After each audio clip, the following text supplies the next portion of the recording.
Coming up on today's show, Sumati Sparks is a relationship coach specializing in helping mature people navigate the challenges of ethical non-monogamy. She is also a jealousy transformation expert.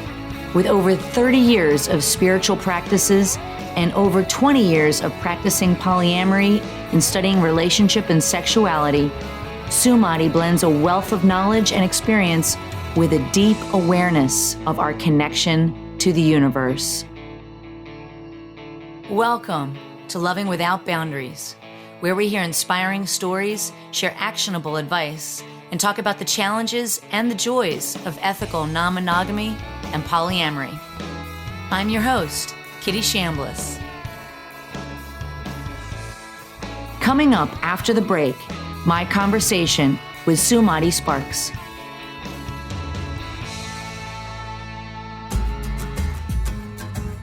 The Loving Without Boundaries podcast is proudly brought to you by altplayground.net.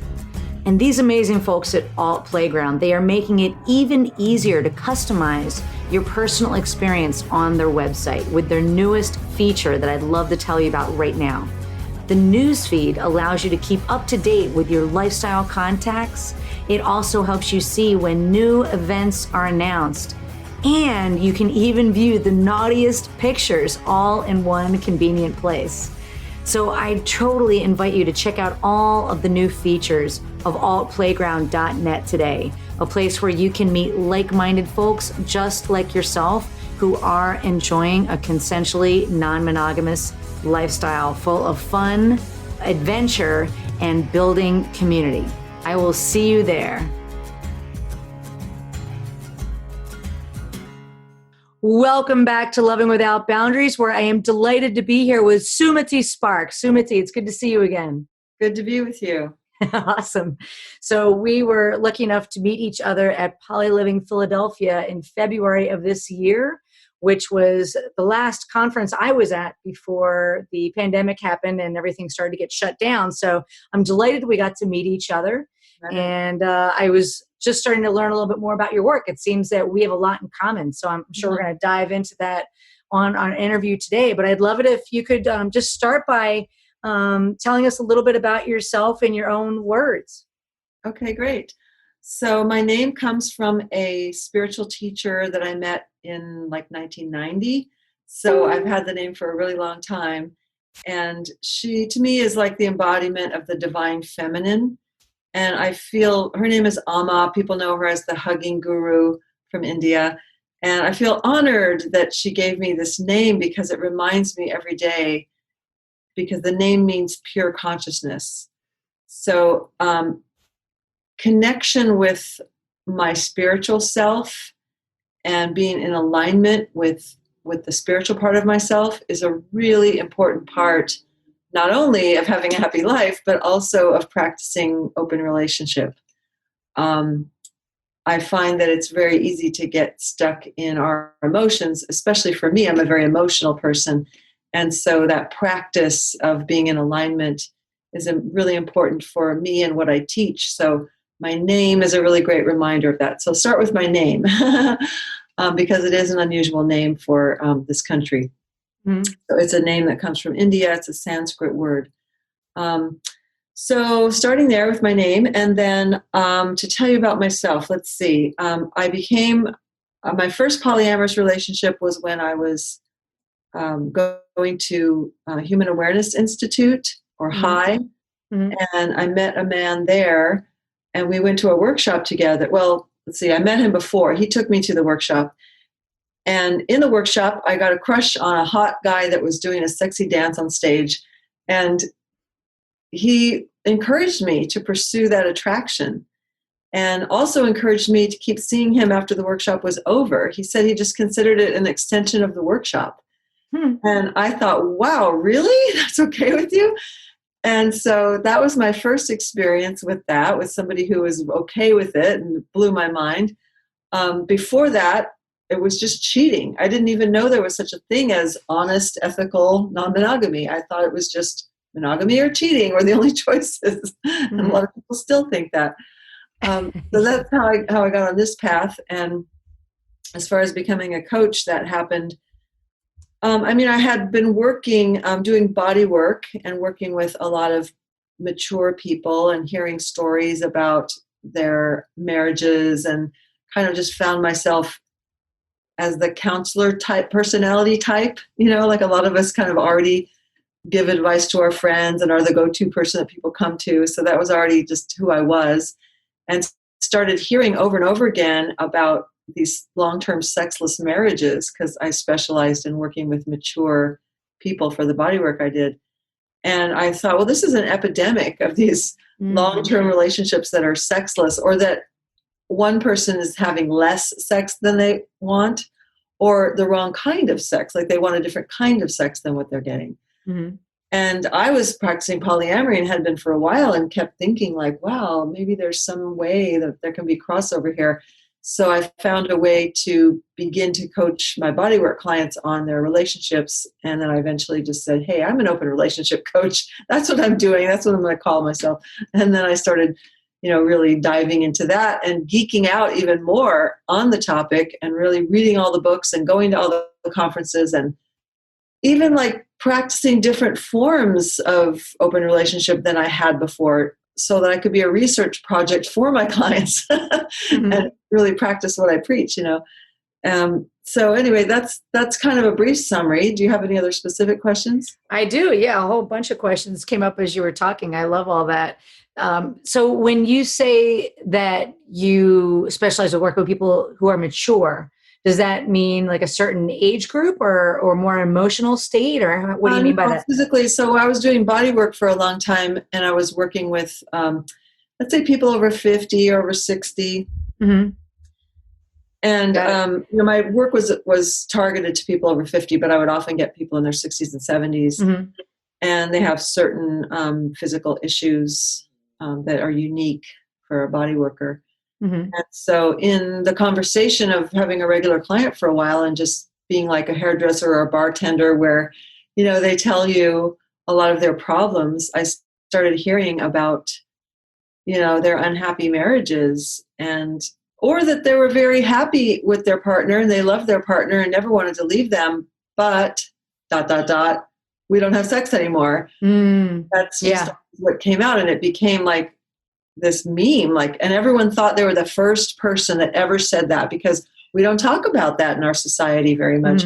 There's jokes that comedians say on TV and stuff about that, jokes about my wife, we don't have sex, or the sex is bad or boring, or married sex is boring. I mean, that's like a cultural norm that we joke about, but it really is a thing that it's almost like an epidemic of long-term monogamy. And I just felt like, why should these people have to, they want to be alive. They're coming to get body work because they want to be healthy. They want to stay youthful. They want to be able to continue to have an active life into their later years. And they want to be sexual too. And just because our culture goes, ick, I don't want to see people 70 years old having sex. That, like, so what? People in nursing homes are having sex. There's an STI problem in nursing homes. Yeah. So we're all being sexual throughout our lives. And I started thinking like, well, of course these people want to have a vibrant sex life into their older years.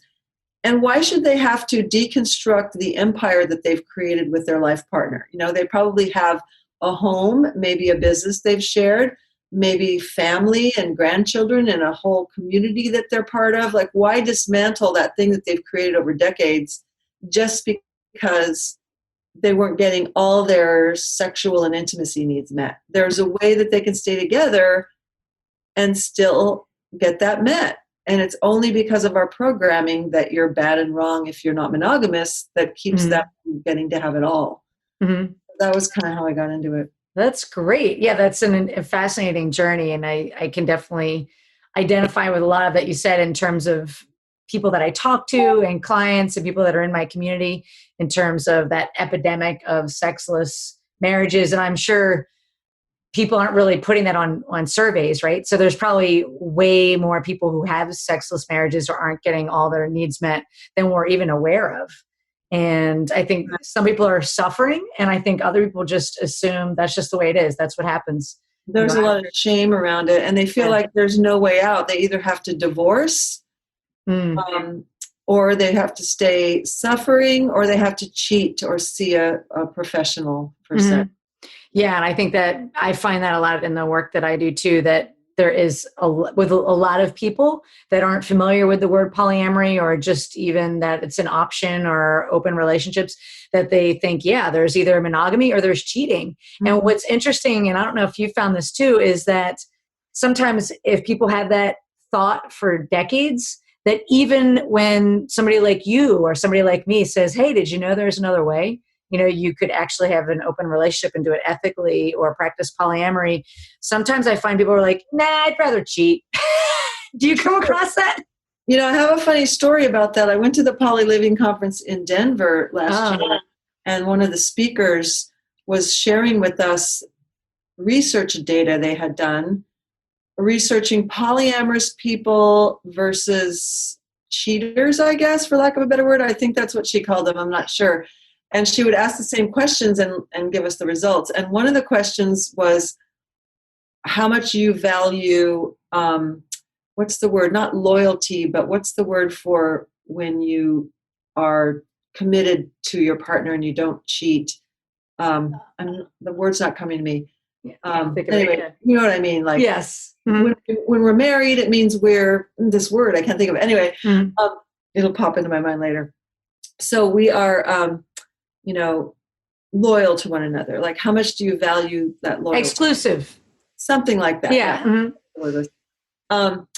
So fidelity, something like that. Anyway, how much do you value that?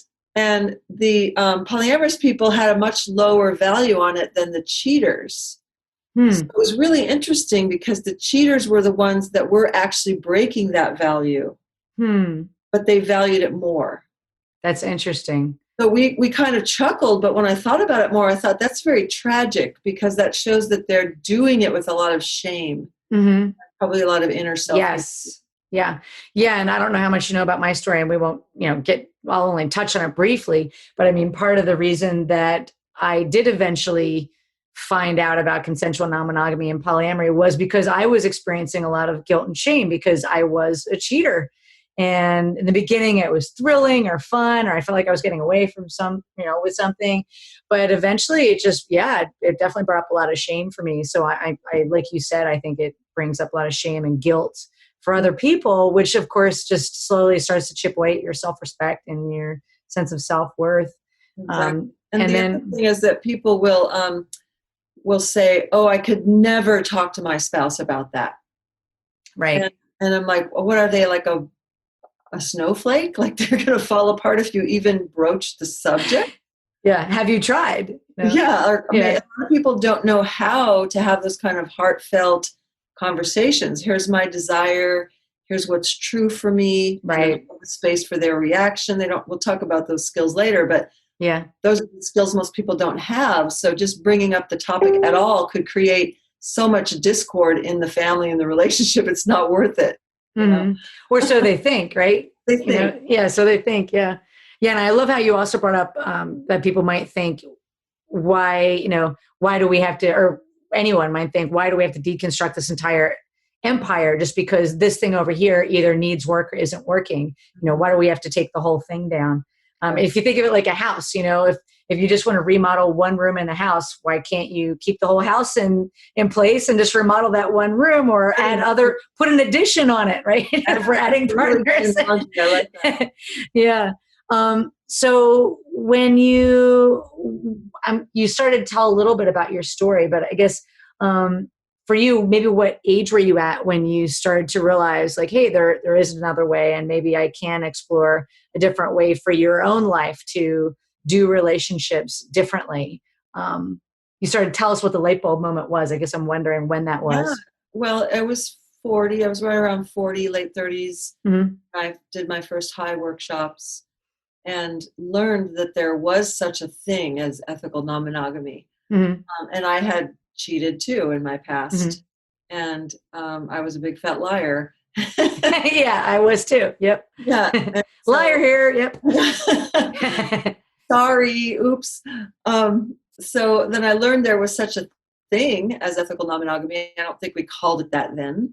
I don't know what we called it back then. It was 20 years ago. But but yeah, that was it. And then the boyfriend that took me to the high workshops and then encouraged me to see the other guy after it was over, I still lied about it because it was such a habit, and I was afraid. I realized later that I was afraid that if I owned it and said, yeah, I want to start seeing this other guy regularly too, and I still want to be with you, if I owned that, then he would do the same.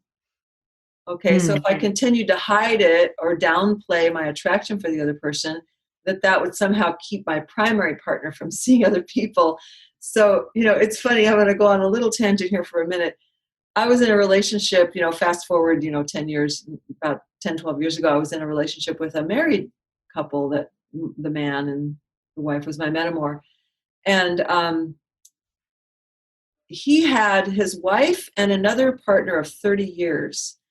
And I would try to meet other people, but they would go off into monogamy land after a month. And I just had trouble getting a long-term partner who was okay with me being in love with this other guy.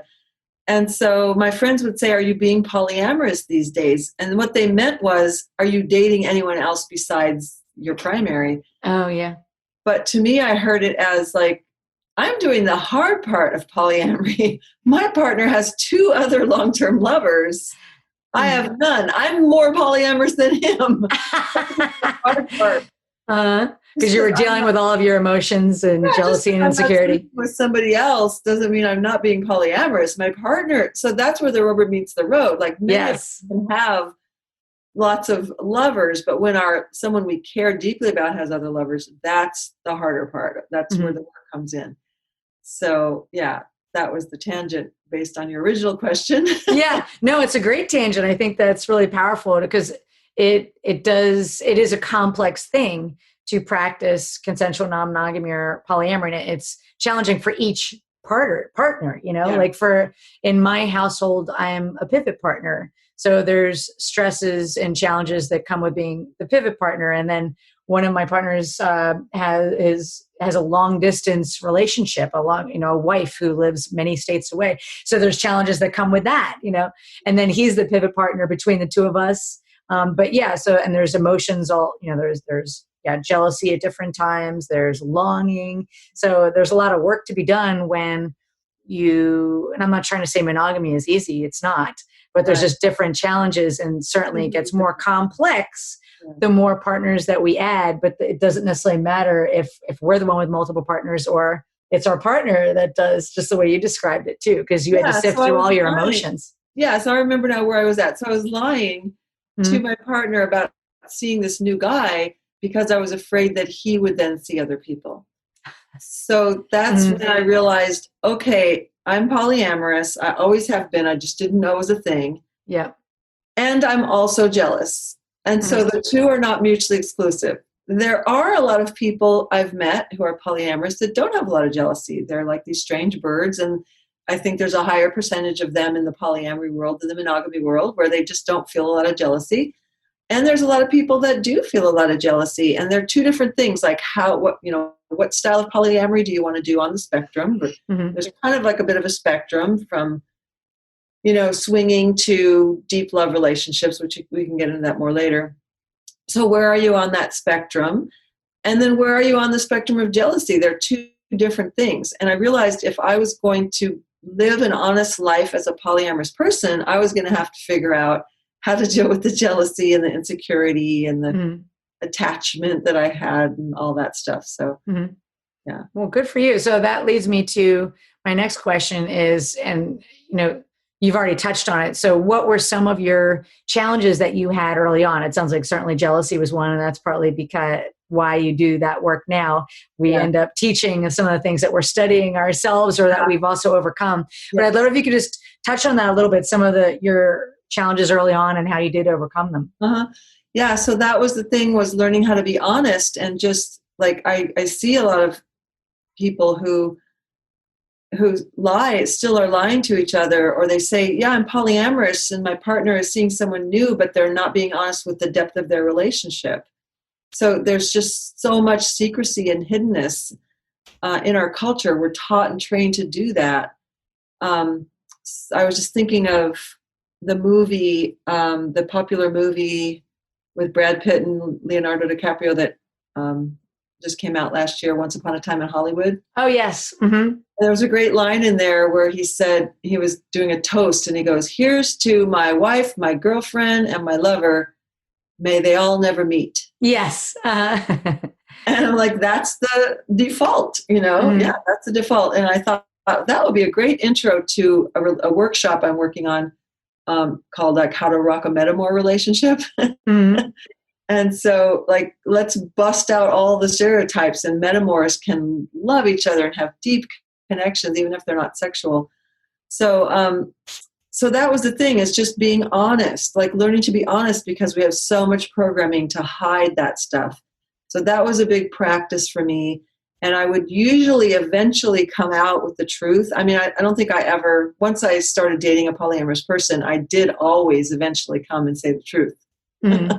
It just wasn't soon. It wasn't right away. It was after lying for a little while, and then I would come back and go, "I've been lying," and I'd cry. Oh, yeah. Yeah.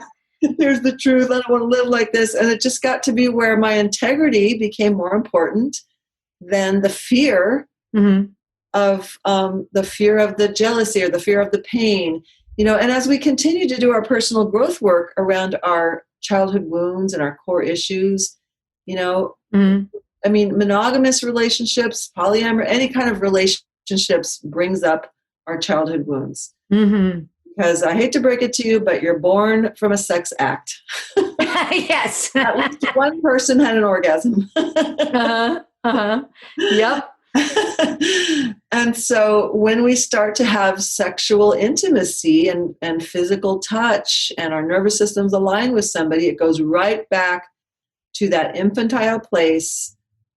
And if we didn't get our needs met, then it brings all that stuff up. So it's inevitable. Very few of us had the ideal childhood and the ideal infancy. So we all have those issues, and we have to keep working on them. So as I continued to work on my core wounds, and I discovered that for me, it was not feeling wanted. Mm-hmm. I was abandoned repeatedly, including right after birth.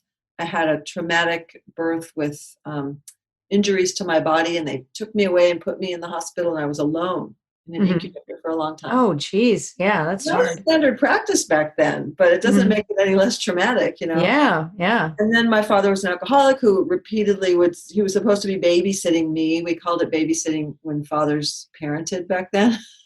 Yes, yeah. And he would just leave me places to go drink and think that I was okay in my stroller out on the sidewalk, or this constantly leaving me places. Wow. There was this internalized feeling of not being wanted. So I had this constant need for validation. I mean, it's still with me. I don't think we ever fully overcome our core wounds, and I'm a performer now, and I need the crowd to applaud, and but I can own it now and say, yes, yeah. I need applause. I need my fix of audience every so often. Mm-hmm. But yeah, it was like it was a hidden need. Now I'm more out about it, and it could be consensual. Like, hey, will you give me some attention? Yes. As opposed to like sneakily trying to get that validation and that attention. Mm-hmm. I love that awareness that you have there. And thank you for vulnerably sharing your story. I'm sure a lot of people that are listening can identify with that and identify with the vulnerability and the insight that you have around what your core wounds are, and that you can openly speak about it. And then it sounds like you can speak about it openly in your relationships too, in order to work to get them met. So thank you for all of that. Yeah.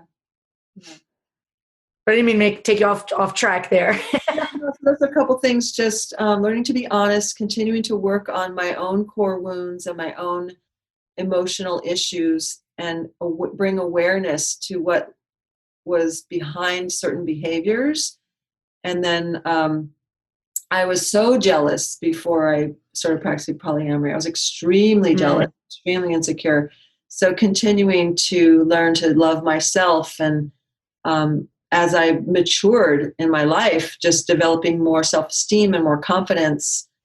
Those were probably the biggest things. I work with mature people both for body work and for coaching, and it's a delight because we do tend to, with time, we just get better at kind of owning our stuff and not blaming other people for our feelings. And occasionally we get a younger client. I'm just like, oh God, can you guys go to 7 years of therapy and then come back to me? That's funny. But I think, so how do you get through situations like that with people? Well, I'm not a therapist. I'm not a MFT or anything like that. So I do the best I can to hold the space for them and ask them questions and help them. As a coach, my job is to help you get what you want. So I ask people, what do you want? And I keep asking them in different ways. Yeah. Like, are you still on track to getting what you want here? And I often tell people, look for the qualities in a relationship, not the person, because we often get attached to a person. And I know about attachment theory and all that stuff, and I continue to educate myself. And I've read so much. I've probably read just as much as a therapist has read. I just don't have the license. So, I do the best I can, and I've done a lot of 12-step work, so I've learned how to share from my experience. And I think that's what's great about a coach is that we get to share our experience, whereas a therapist isn't supposed to do that. Right. And the only way to become a good polyamory coach is to practice it yourself. You can't go to, you can't learn it from books. Absolutely. Right? In your own journey, when you were dealing with, since you vulnerably shared that you did have a lot of intense jealousy and insecurity, even before you started practicing polyamory, which is fascinating. Where would you say, or was there a turning point for you when it really started to shift for you, where you started to feel like you did have the tools to deal with jealousy and insecurity? Yeah. So I think like having that primary partner model for me was, I was just thinking about this earlier today, that I'm putting together a workshop right now for people who are in quarantine and, we're all in lockdown. People who've been thinking of opening their relationships. It's a really good time right now to start working on the foundation. And so the foundation is to unenmesh, because I just don't see open relationship working that well for enmeshed couples. And I would get enmeshed with my partners early on, and then we would have all these agreements and rules about, how we see other people, and so much drama and processing and pain and tears. And so then the turning point for me was the relationship with the married guy. That was 5 years. And when that ended, we often say this, it's such a common thing for us to say, it's not that we broke up, it's the way they broke up with me. The way it happened. Yes. Yeah. And so that triggered me into a really, really core wound place. And I think it was very risky to be in a relationship with someone who's married and also had a 30-year relationship. And I didn't know what I didn't know. And so I really went to a dark night of the soul afterwards and learned a lot about what type, and we can talk about this later, what type of polyamorous relationship I wanted, because there's so many flavors and varieties to it. But when I came out the other side of that dark place, I threw myself into learning how to deal with jealousy. And so that is how I came up with my program that I help people with for how to deal with jealousy. So your question was, what was the turning point and how did I learn to deal with jealousy? So yeah, it was the meditation and the spirituality, which I referred to earlier. And really knowing who I am as a spiritual being, that I'm not my core wounds, I'm not my feelings, I'm not the crazy mess that I can get triggered into being where I break a dish. Like that's Yes. not who I am ultimately. I'm bigger than that, I'm more than that. I'm pure love. And when I can get a taste of that, when I can get a taste that I'm pure consciousness, that I'm pure love, there's no room for jealousy because there's love everywhere and it's infinite. Love it. Yeah. So the focus on abundance. Yeah. Yeah. The spiritual piece was super important. And then, I picked music back up again, which I hadn't done for many years, and really just threw myself into a passion hobby. So I wasn't looking for a relationship. I wasn't trying to find somebody or some people to as a hobby. A lot of people pursue multiple relationships as their hobby. Mm-hmm. So I had another hobby that had nothing to do with another person. So the passion hobby, I think, is really important. The self-love and the self-compassion, because I think a lot of polyamorous people fall into this trap of trying to be more evolved than we are, Mm-hmm.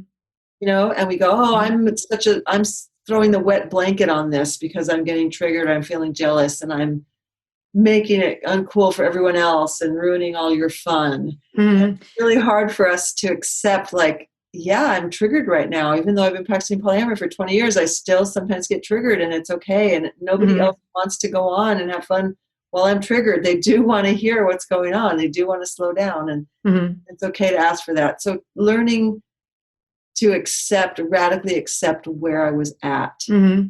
Then I could ask for what I needed from that place. Mm-hmm. And I'm still mastering that. And really, it's been quite recently that I feel like I've gotten really, really good at asking for what I want. And I'm speaking a language that most people don't speak. So now I feel like, wow, I got to find playmates that are good at asking for what they want and talking about it and getting consent. It's a whole nother game, the whole nother level of the game when you get good at asking for what you want. Mm-hmm. Because we learn to, men learn in our culture to just make the move and try to get that first kiss in and try to get to first and second to the face. And there's no talking. There's no talking about what you want or need. So learning to ask for what you want is another really big piece of it. I love that. Those are all great, great shares. And I can see those as being really, pivotal for your journey, but I'm sure for people that are listening, just highlighting all those too. And I love how you highlighted a passion hobby too, because you mentioned you're a performer. Is that that's part of your passion hobby? Yeah. So I sing and play a little guitar, and then I have a music partner who's a fabulous instrumentalist. I'm not at the level of instrumentation that he is, but I'm a singer.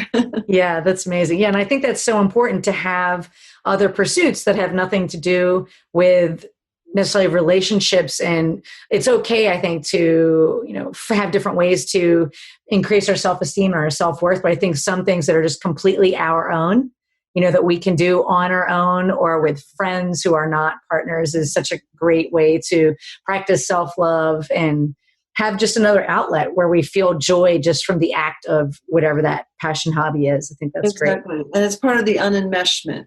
Yes. When we're too enmeshed, too codependent, then it becomes like, well, you said you were going to text your lover, but you actually talked on the phone. So you broke the agreement.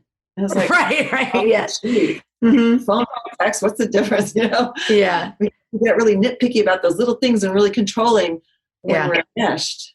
Mm-hmm. I love that distinction. So I'd love to hear a little bit more about what would you like to share about where you are now in your journey, whether it's either professionally, personally, or both? Mm-hmm. Well, personally, I ended a 7-year primary partnership about 2.5 years ago. And I really wanted to experience being solo poly for a while because I had always had a primary partner.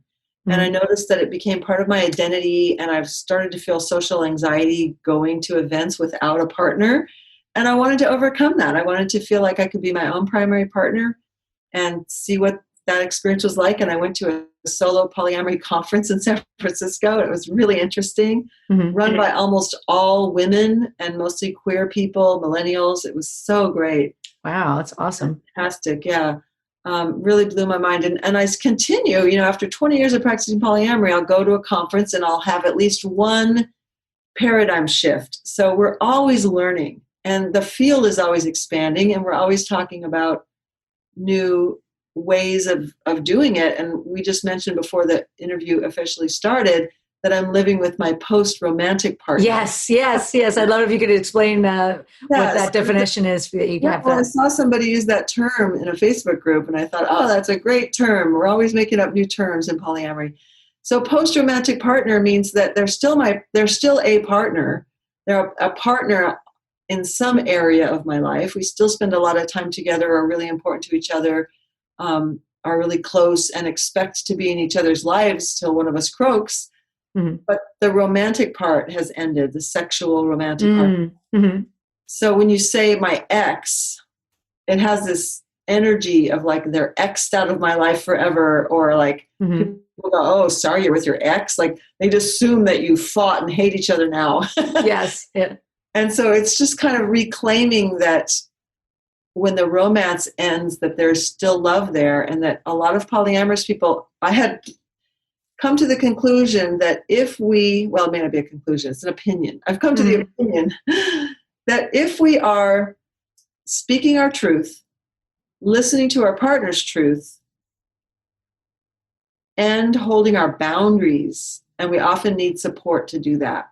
We need support to hold our boundaries. But if we're speaking our truth, listening to their truth, and holding our boundaries, we never really have to break up with the polyamorous partner.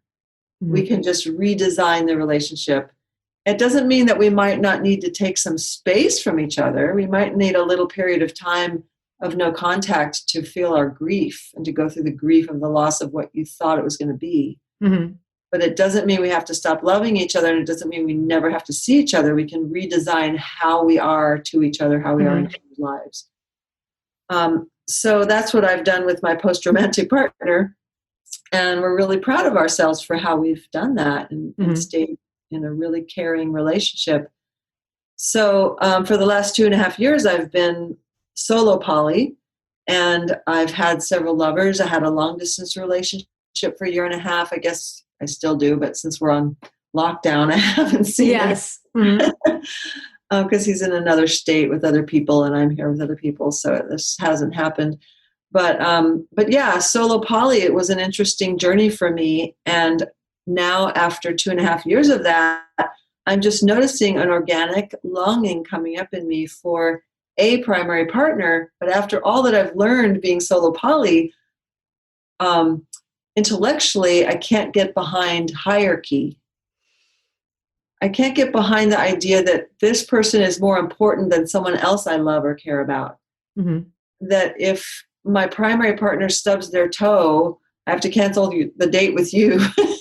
But if my primary partner has a stroke, then I'll tell the other person I have a date with that there's a serious medical emergency. I need to cancel our date. Or would you want to come with me to the hospital? So let's just talk about how to do this, rather than just because they're in this hierarchical place, they get to call the shots and make me cancel dates or make me change my behavior.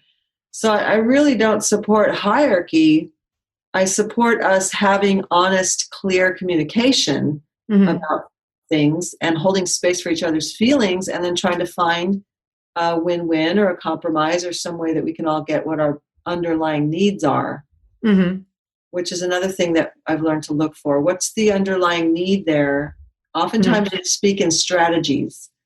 Like a strategy might be, can you please come home at midnight before, after all your dates, can you be home by midnight?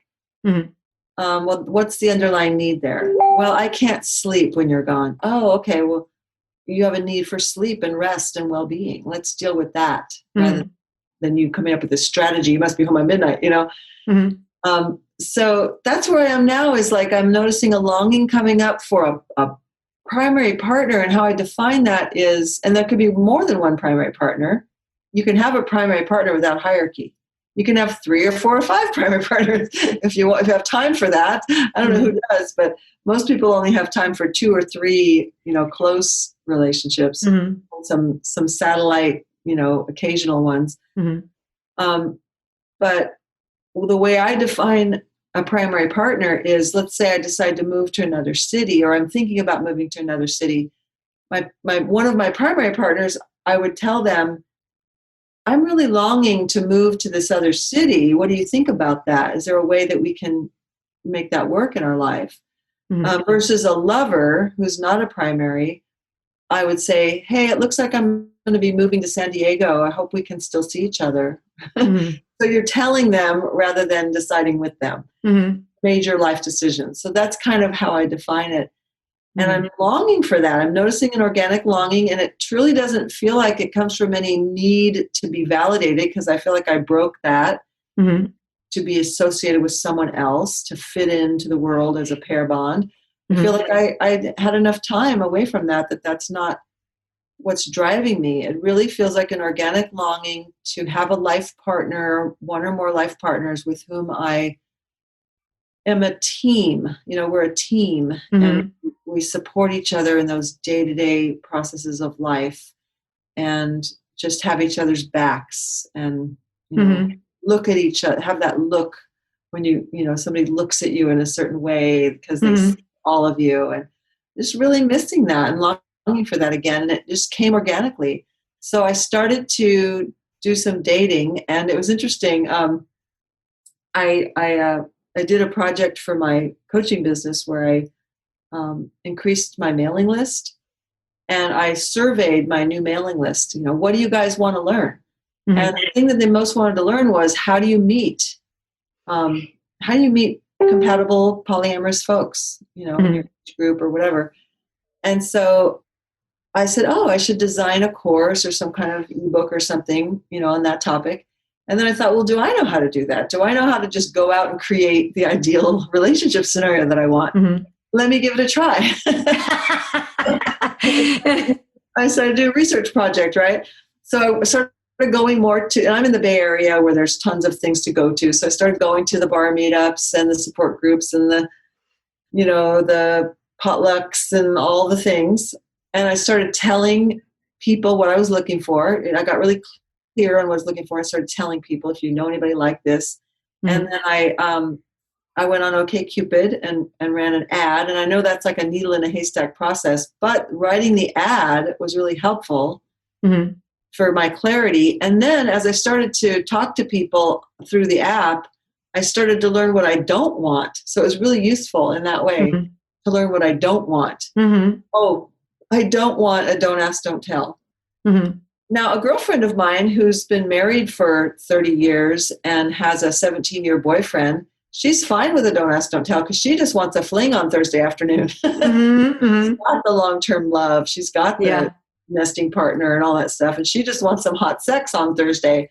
But I'm looking for a primary partner right now, so I don't want to don't ask, don't tell, because I don't want to fall in love with somebody and never be able to meet their wife, never be able to see them on their birthday or a holiday, So I learned that I don't want that. So you learn what you don't want by going through that process, even if you never actually meet someone. So after doing those three things, I noticed that I had actually put 50 phone numbers in my phone from OkCupid over like a 1.5 year period. Wow. These are people who I didn't necessarily meet, but I got them off the app into my phone. And either we talked on the phone or we texted or something, right? And there were 50 people. And I was like, wow, I still haven't met a fantastic life partner of 50 people. So then I realized, there's a fourth step besides telling your friends, going to the events, and going on a dating app. The fourth step is, who the hell knows when you meet a romantic partner? That's up to the universe. Let it go. Do the work and then let it go. Don't try so hard. We don't know when romance happens. It's mysterious. So I'm in that place right now of like, I'm doing the steps. And so I've been really enjoying, this is the last thing I'll say to answer your question. I've really been enjoying dating during the pandemic. And the reason why is because I was starting to feel really pressured by people I met on OkCupid to go to sex too soon. I'm feeling the older I get, the more I need to be friends with somebody. We call it demisexual, when you need to be friends first before you even feel turned on. Unless a guy has like walked out, and I'm primarily straight, so unless a guy has like walked out of a GQ magazine and flexes his six-pack, I probably don't want to have sex with you until I feel like there's going to be at least a loving friendship. And that's going to take, 5 or 6 dates at least to feel like we're compatible to at least be friends. I don't want casual sex anymore. It's just, I've been there, done that. I'm not interested in it as I get older. I'm fine. I'm happy. I just want all the things lined up. I want a loving friend where we can have great sex and laugh together and have some things in common and enjoy and be in each other's lives and be polyfamily. If not, a primary partner, at least be polyfamily. So I was feeling like the guys were going too fast for me. They're trying to get that kiss in. They're trying to get to sex on the second or third date. So this pandemic has allowed me to just get to know people better and have lots of phone calls and hour-long conversations and video talks and really vet them and see if so two things. One is that I don't have to worry about going to sex too soon, Mm-hmm. and I can get to know them and vet them better. But the other is I'm not letting my hormones drive me. Because if I feel sexual attraction to somebody right away and I bond with them sexually, then I'm not seeing clearly that this person isn't really that compatible, and I'm attached to them now. I'm attached to the great sex, or I look past the things that the red flags Mm-hmm. because I want that attachment. So both of those things have been eliminated during this lockdown, and I can really notice, like, oh, I'm attracted to them. Cool. Let's find out if the other things are there. Nice. That's awesome. Yeah. What a thorough journey that you took us on about where you are now. So thank you for that. And I love the piece that you added about dating during a pandemic. That's really fascinating. So you're just a pleasure to get to know. So I'm really so glad that you decided to come on and have this conversation with me. I'm learning so much about you and just in general. You're really lovely. So what would you say is something you'd like to share professionally in terms of your work or where you're taking your work, or if there's anything that maybe we didn't hit on that you would have liked to have spoken about? Thank you. Mm-hmm. So yeah, while we're still all sheltering in place, I have a couple of workshops I've been leading. One is how to thrive in your relationship while sheltering in place, because a lot of people are stuck with one person, Mm-hmm. and they may be polyamorous and not get to see their other partners, or whatever reason they're with one person. And it can get to be a lot when you're together more than usual, and you're sharing a space and you're not going out as much, not going to work every day. It can be crunchy. So I have a workshop that helps people. A lot of it has to do with creating space. I'm a big one for like not enmeshing. Like, how do you create space when you're together all the time? Mm-hmm. So there's some skills that I teach, and a process to help people actually go deeper through having the space, and some fabulous skills that you can take with you even when we're able to go back out again. Mm-hmm. That's how to thrive in your relationship while sheltering in place. It's on Facebook under that name. Mm-hmm. And then my new workshop is for people so it's open after quarantine. So people who have been thinking about opening their relationship, or maybe just started to before the quarantine. So how can you lay the groundwork so that, because like I said, enmeshed relationships don't do very well. So how can you create less enmeshment? How can you separate a little bit before you go out and do it? And how can you build that tool chest of communication skills before you go out and mix it up? Because a lot of people don't realize how hard it is. They go out, they do it, they make a mess of things, and then they come to me. And I say, I wish you would have come to me before you started. Yes. Yeah. Get the tools ahead of time and build that foundation that you were talking about. Mm-hmm. Yeah. So open after quarantine is for that purpose, so that before you go out and do it, you'll have a really strong foundation. Mm-hmm. Those two events are on Facebook. You can also find out more about them if you sign up for my mailing list, my general mailing list. The best way to sign up for that, and also to get a fun quiz, is to go to my website, sumatisparks.com, SUMATI, Sumati. And there's a quiz on there that says, how suited are you for ethical non-monogamy? Okay. And you just put your email in, that will go on my mailing list, and then you'll get the quiz, and it's fun to take the quiz and see where you fall on the scale. And then I'll let you know about the upcoming workshops. Another way is to, I lost my train of thought. Oh, find me on Facebook, Sumati Sparks on Facebook. Mm-hmm. Awesome. Awesome. Well, great. Well, with that, and I'm delighted to just continue to learn more about your work and follow and check out some of those workshops as well, and run into you again when we're actually allowed to go out into the world and play at conferences and whatnot. So with that, I'd love to take you into the lightning round, if that's okay. It's just a series of quick questions, and you can underscore something you've already shared or share something new. Okay. So the first question in the lightning round is, what's either the best thing that maybe you did along your journey of exploring open relationships and polyamory, or maybe the best advice that you've ever received, whichever one. Oh yeah, the best advice. Yeah, Mm-hmm. so I did a speaker summit. I hosted a speaker summit, and I interviewed a lot of kind of micro celebrities in our field of speakers, authors, Mhm. and coaches. And it was interesting how I kept hearing the same thing over and over from all of them. And it was pick the right partner. Because there's kind of an ongoing joke that the three most important skills in polyamory are communication, communication, communication. Mhm. But really, you got to pick the right partner first, or all the communication in the world isn't going to work. That's great advice. And I don't think anyone's ever said that before. Yeah. Yeah. And I feel like in some ways I just lucked out. Like my husband of it's going to be 14 years this year.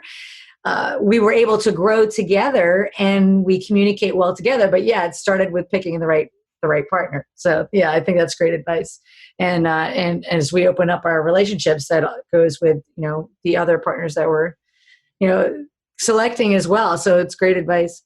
How about what tip would you share with somebody who may be either thinking about opening up maybe an existing relationship, or if they're on their own, maybe they're just exploring just living an untraditional life in some sort, whether it's a relationship structure or even around their sexuality? What advice would you give them? Mm-hmm. Yeah, those are kind of two different ones. So I'll pick since we're already talking about couples opening their relationship. So part of unenmeshing is not taking each other's time for granted. So make dates. Even if you're the only two people living alone in quarantine right now, make dates.